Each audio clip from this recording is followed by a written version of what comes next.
I'm Sweht. I'm a recovering League addict with back problems from playing games too much, so trust me, I'm just like you.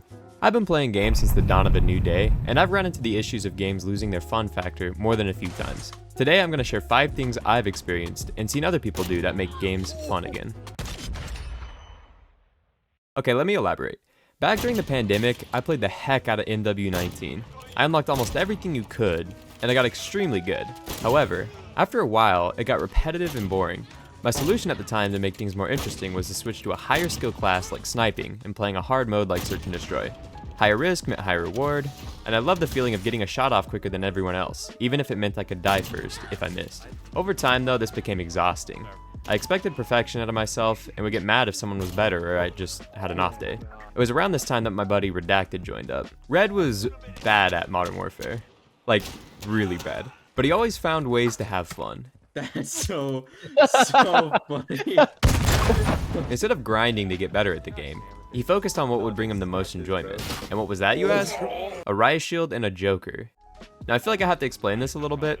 The Joker is a rocket launcher that will shoot a rocket in the air at a designated location. The caveat is that it will go up in the air for about 10 seconds before it lands back on the ground to explode. In a game mode like Search and Destroy, timing, mobility, and your weapons matter above everything. This class made him move way slower than everyone else. Switch to something that you can run faster with. Oh my god. He couldn't time the rockets very well, and it made him the target of many slurs. However, every once in a while, Redacted actually did something. No! Are you kidding me? You got 2. These times are infinitely more memorable to me than any time I clutched around. So much so that he carried this to Modern Warfare 2, and my friends and I all tried the same strats together, only to get destroyed miserably. Oh, I killed myself. But we still had a better time doing that than running it down mid to die every single game. What I learned is sometimes, instead of challenging yourself to be the best, you need to challenge yourself to be the worst. I don't know if you've ever tried to introduce someone to a new game, but it can be pretty hard and embarrassing. Everything about a game can feel so foreign to a new player, and it might not make sense no matter how much you try to help. But that's part of the fun of the experience.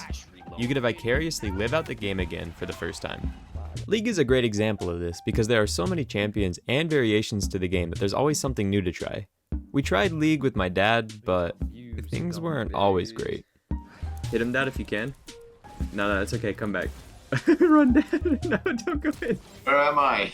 To us, a game may feel like second nature, but to a new player, it's straight up disorienting. So it's fun to take a step back, slow down, and enjoy the experience with them. They're likely gonna suck to start, but don't interrupt their experience with tips when unnecessary. Let them suffer like you have. Here, watch out, Dad. There's a lot of them coming. Oh. We could lose this game still, for sure. Do you get an award for like the LVP, least valuable player? Oh no. Dad, you're 13 and 7. That's fine. Oh wait, I'm looking at their zigs. You're 2 and 9. That's not that bad. Watching your friends enjoy and react to a game will remind you what you loved most about it in the first place. Everybody's heard of Super Smash Bros, right? It's a fun game, fun genre, but not really the best game to grind out by yourself.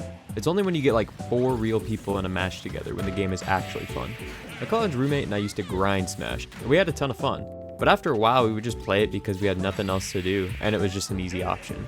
We figured out our play styles and could play as teammates really well, but it got stale, so we moved on to different games and other hobbies. It was a game we had lost some passion for. But during our last year, our hall hosted a massive Smash Bros tournament. A group of like 24 dudes crowded together in one room and played 3 stock matches. It didn't matter who you were or how bad you were. Everybody was hyping each other up. The game became interesting again, with new unpredictable players. You had the no-lifes playing characters like Hero, who just destroyed everybody, while you had the athletes who had never touched a controller before, looking like it was a match of baby fights. What's cool is everyone came in with a common ground of Smash Bros. To hang out and to get to know each other. Gaming with other people and watching all different playstyles really brought life back into the game and generated new relationships that semester. This example is mostly in person, but this can work fully online as well. If you struggle to make friends in person and online, don't. That's a different video, and I don't want to talk about it. But the gaming environment is a confused place, where people go to be alone, but not be lonely. There are a lot of people out there with similar interests who have communities built just for them. All you gotta do is look for them. Find a streamer or something and join their community, or join a Discord for a game you really like. you'll find people. Once you beat a game or play it until it gets boring, you'll never be able to experience it again with the same passion and love you had for it the first time you played it. So what can you do to get some of that passion back? Play the game how it wasn't intended to be played. Speedrun the game and avoid all unnecessary exploration to see what your best time is. Find and abuse glitches to pass invisible walls. Do something stupid, like play the game with your feet. It could be as simple as this. A while ago, my buddies and I were kinda tired of playing Fortnite, but it seemed to be about the only FPS game we wanted to play. So we switched things up and only allowed ourselves to use items that wouldn't do damage. For us, it meant we couldn't use guns or explosives. But mobility items and heals were totally fine to use. A lot of the times, we actually made it pretty far. Most often, we'd get to the final zones and just get stomped by Swets. But every once in a while, we were actually able to clutch a win, which felt super funny. Wait, what do you mean? Yeah, we just won. Where'd they go? Incorrect playing isn't for everyone and might not be for every game out there, but it can still be a blast and add some life back into your favorite games. Game modifiers are so much fun, and they're not nearly as hard to implement as it seems or maybe as it once was. People are incredibly innovative and have taken their favorite games to new heights with their creativity. Do you want to see what dragons in Skyrim look like if they were actually trains? Go ahead. Do you want to change the gravity every 30 seconds to see if you can beat Mario Odyssey? Someone's done that. Do you want to play Beat Saber to actual good music? Mod it. Literally the only limit to game mods is if it's been created yet or not. Modding games add so much more life to a game, from quality of life upgrades to new maps, weapons, and anything you can imagine.